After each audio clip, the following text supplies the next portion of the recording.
Hello and welcome to our quick look of Disney Infinity. I am Matthew Reynolds, Digital Spies Gaming Editor, and I'm joined by Ben Lee, Entertainment Reporter. Hello.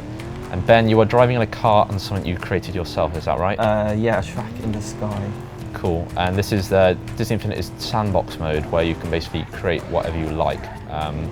So Ben is basically tooling around in a little car and around buildings that he's built himself. But before we jump into the specifics of sandbox mode, we're going to show you what's unique about Disney Infinity.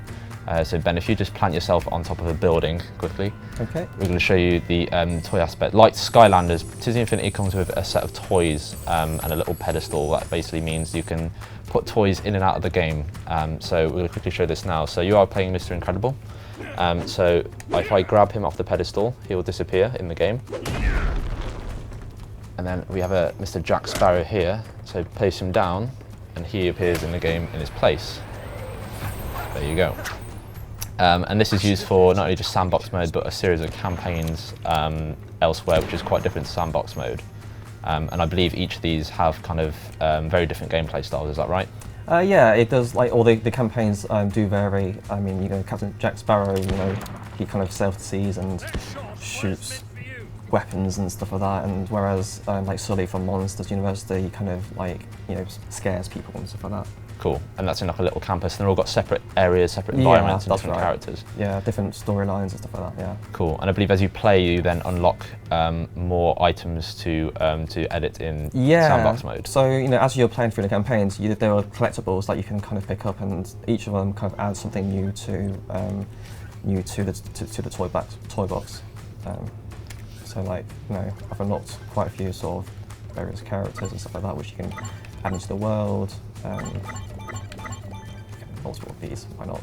Cool, and then we can instantly see what that looks like, and they're just greeting you in the most jovial way possible and walking away. Cool, that's pretty neat.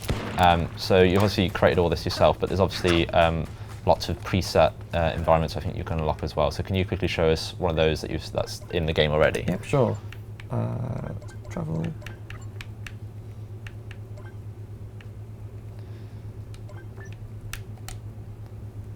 Cool, so this is like a tutorial area that you can sort of play and see what the actual sandbox mode is capable of. Better than anything that I could really do, to be honest. Was it quite straightforward to create that track and the buildings around it? Yeah, it didn't take that long at all. I mean, it's really straightforward. The tools are really straightforward.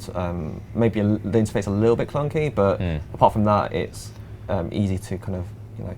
Although I imagine to set up something that looks kind of professional is a bigger ask.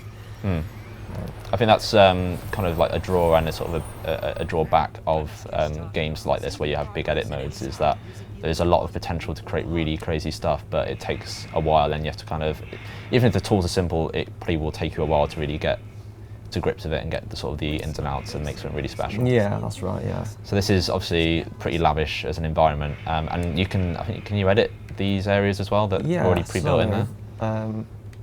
If I wanted to, I could add, you know, let's say, if I wanted to add some road in the middle of the grass, I could do that. Let's add some scenery.